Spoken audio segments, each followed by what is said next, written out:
Selamat pagi saudara-saudari. Hari ini saya berada di kota Makassar. Pukul berapa ya? Jam 5 lewat. Dan gerbang katedral pintu depan kayaknya tertutup karena sedang direnovasi gerbangnya. Sementara pintu sampingnya belum dibuka. Dan menurut jadwal misa hari ini akan dilaksanakan jam 6 misa harian.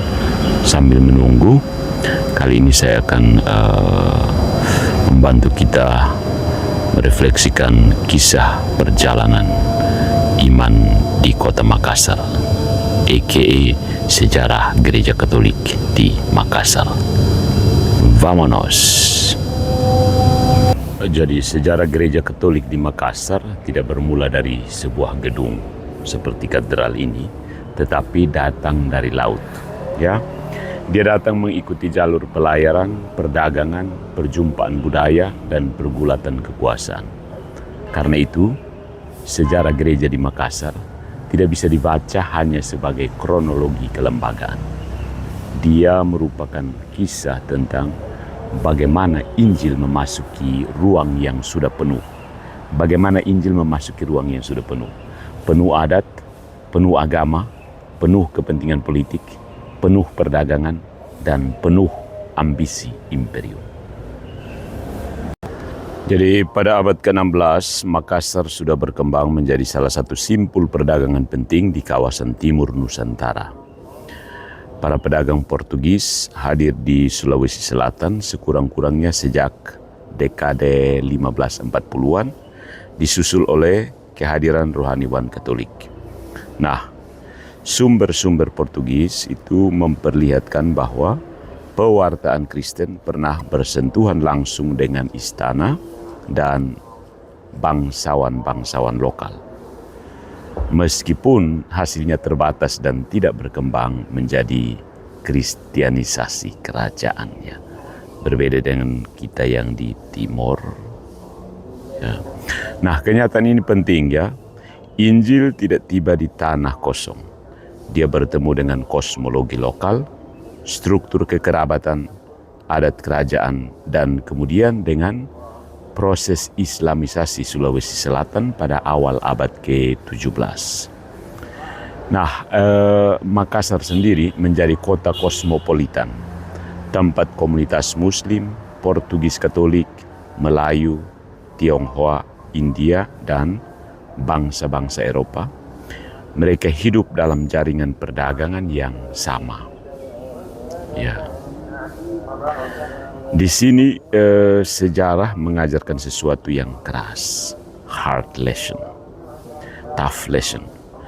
Kebenaran iman tidak pernah bekerja di laboratorium steril. Dia selalu masuk ke dalam dunia yang telah memiliki bahasa, ingatan, luka, dan keyakinan sendiri. Kehadiran Katolik awal di Makassar tidak bisa dipisahkan sepenuhnya dari ekspansi Portugis. Itu fakta yang harus diterima tanpa romantisasi. Misionaris datang melalui kapal-kapal yang juga membawa pedagang dan kepentingan politik. Salib dan layar kapal itu kerap kali terlihat dalam cakrawala yang sama. Tetapi menyamakan misi semata-mata dengan kolonialisme juga terlalu dangkal. Kekuasaan mencari dominasi, iman dalam bentuk terbaiknya mencari pertobatan dan persaudaraan. Keduanya kadang-kadang bertumpang tindih secara historis, tetapi tidak identik secara hakiki. Tidak identik secara hakiki. Justru sejarah gereja harus terus dibaca sebagai usaha memurnikan pewartaan dari nafsu kekuasaan yang menumpang padanya. Sesudah VOC menguasai Makassar pada abad ke-17, ruang bagi Katolik menyusut drastis. Dalam konteks Hindia Belanda, kehidupan Katolik kemudian mengalami periode panjang pembatasan dan ketiadaan tenaga imam. Ya, secara lebih luas, misi Katolik di Kepulauan Indonesia hampir kehilangan kesinambungan institusional selama sekitar 2 abad. 2 abad ingat 2 abad, akibat kebijakan kolonial Protestan Belanda. Gereja di Makassar, dengan demikian bukan sebuah garis lurus yang terus membesar. Dia lebih menyerupai nyala lampu di pelabuhan. Kadang terang, kadang hampir padam, tetapi tidak seluruhnya hilang.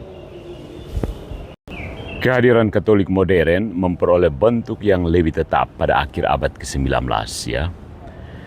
Gereja Hati Kudus Yesus, Hati Yesus yang Maha Kudus yang sekarang menjadi Katedral Makassar ini mulai dibangun pada dekade 1890-an dan selesai sekitar 1898. Gereja ini kemudian menjadi pusat Katolik tertua yang masih berdiri di Makassar dan salah satu bangunan gerejawi bersejarah utama di Sulawesi Selatan ini. Nah, bangunan katedral ini bukan sekedar peninggalan arsitektur gotik, lihat, ya, dia adalah ingatan yang dijadikan batu, kayu, menara, lonceng, dan altar. Di tengah kota yang terus berubah, katedral menyatakan bahwa manusia tidak hidup hanya dari apa yang baru. Kota membutuhkan ingatan, memori. Tanpa memori, kemajuan berubah menjadi amnesia yang diberi lampu neon. Nah, katedral ini mengalami perang perubahan rezim. Perang, perubahan rezim, kerusakan akibat pengeboman pada masa Perang Dunia Kedua kayaknya ya. Perang Dunia Kedua. Pergantian nama kota dari Makassar menjadi Ujung Pandang, lalu kembali menjadi Makassar. Ya, dan juga mengalami serangan bom bunuh diri pada Minggu Palma 2021. Karena itu, berdiri di hadapan Katedral Makassar seperti yang saya lakukan sekarang ini berarti berdiri di hadapan waktu. Dindingnya tidak hanya berkata bahwa di sini orang pernah berdoa, tetapi juga di sini iman pernah diuji dan tidak pergi. Sudah datang di Makassar kok, sempatkan diri datang ke Katedral Makassar. Ini ada ingatan sejarah Gereja Katolik di Nusantara. Salah satu ya. Sekarang saya akan kasih tunjuk katedralnya ya. Ada orang lagi ibadat pagi.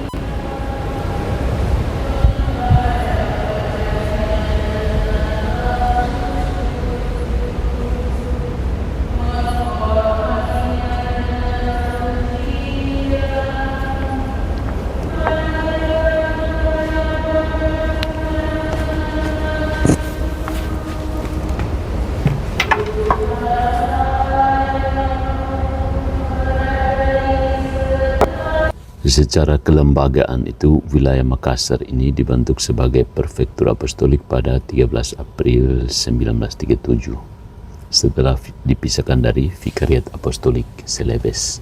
Ya. Wilayah ini dipercayakan kepada para misionaris CICM dengan Monsignor Gerard Martens sebagai pemimpin pertamanya. Kemudian pada tanggal 13 Mei 1948 statusnya dinaikkan menjadi Vikariat Apostolik Makassar. Lalu pada 3 Januari 1961 menjadi Keuskupan Agung Metropolitan Makassar. Namanya berubah menjadi Keuskupan Agung Ujung Pandang pada tahun 1973 dan kembali menjadi Keuskupan Agung Makassar pada tahun 2000. Nah, perubahan ini bukan hanya soal administrasi Roma, tapi juga menandai perjalanan dari wilayah misi yang sangat bergantung pada tenaga asing menuju gereja lokal yang semakin ditopang oleh imam religius dan umat setempat. Ya, begitulah keadaannya. Dan di sini ada saya sedang berada dalam gerejanya. Disinilah salah satu perubahan filosofis besar terjadi. Gereja berhenti dipandang sebagai sesuatu yang datang dari luar, lalu perlahan-lahan menjadi tubuh yang berakar dalam sejarah lokal. Kekatolikan tidak lagi sekedar berbahasa Belanda, Portugis, atau Latin. Dia belajar berbicara dalam bahasa Makassar, Bugis, Toraja, Mandar, Tolaki, dan berbagai bahasa masyarakat Sulawesi. Gereja yang sungguh Katolik tidak menghapus kebudayaan. Dia menguji, memurnikan, mengangkat, dan menyempurnakannya. Rahmat tidak menghancurkan kodrat, rahmat menyembuhkan dan menyempurnakannya. Di Makassar ini, gereja Katolik hidup sebagai kawanan kecil dalam masyarakat yang mayoritas Muslim. Keadaan ini kadang-kadang dianggap kelemahan. Padahal secara Injili, minoritas bisa menjadi disiplin rohani. Jadi ketika gereja tidak punya kekuasaan numerik, dia dipaksa untuk kembali kepada kualitas kesaksiannya. Dia tidak dapat mengendalikan jumlah, tekanan sosial, atau dominasi budaya. Dia harus berbicara melalui sekolah, rumah sakit, pelayanan sosial, persahabatan, karya intelektual, dan kehidupan umat yang bisa dipercaya. Nah, minoritas yang matang itu tidak hidup dalam mentalitas ketakutan. Tapi dia juga tidak bersifat pongah.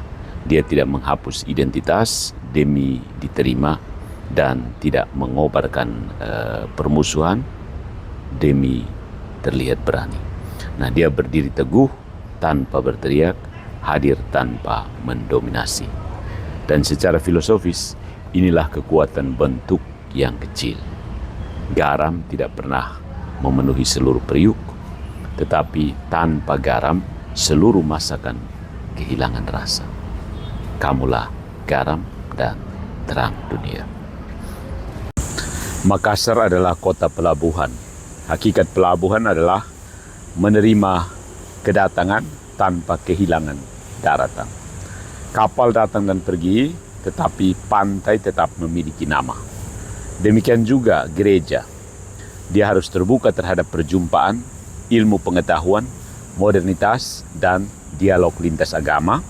Tetapi keterbukaan bukanlah kehilangan bentuk, ya. Gereja yang tidak terbuka berubah menjadi benteng. Gereja yang tidak berakar berubah menjadi terminal. Semua orang singgah dan tidak seorang pun tinggal.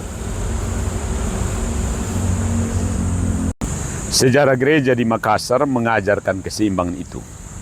Iman datang melalui perjumpaan asing, tetapi harus menjadi milik lokal. Dia membawa universalitas Roma, tetapi harus mengambil daging Sulawesi. Dia memelihara tradisi 2000 tahun, tetapi harus menjawab luka dan pertanyaan hari ini. Apa pertanyaannya? Saudara-saudara, Katedral Makassar berdiri di pusat kota, dikelilingi kantor pemerintahan, jalan raya, perdagangan, suara kendaraan, dan denyut kehidupan sehari-hari. Letaknya mengandung sebuah simbol bahwa gereja tidak dipanggil melarikan diri dari kota, melainkan menghadirkan pusat keheningan di dalamnya. Menara gereja menunjuk ke atas, tetapi pintunya terbuka ke jalan. Disitulah seluruh teologi gereja diringkas. Manusia dipanggil menuju yang transenden, tetapi tidak boleh meninggalkan sesamanya di tanah. Ya, sejarah gereja di Makassar akhirnya bukan hanya sejarah para uskup, misionaris, dan bangunan. Ya, dia adalah sejarah kesetiaan yang diuji oleh pergantian kekuasaan, perang, keterbatasan, serta kekerasan. Dia mengingatkan kita bahwa gereja tidak hidup karena zaman selalu ramah.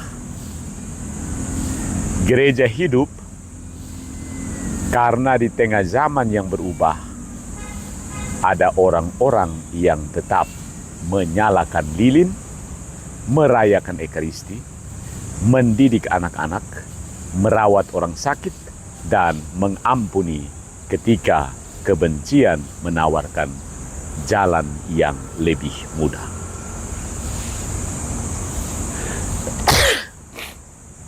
Kapal-kapal lama sudah tenggelam, kerajaan dan imperium sudah berlalu. Nama kota pun pernah berganti, tapi doa tetap dinaikkan. Itulah sejarah gereja. Bukan kemenangan batu atas waktu, melainkan kesetiaan yang menolak dilupakan. jas merah. Jangan sekali-kali melupakan sejarah.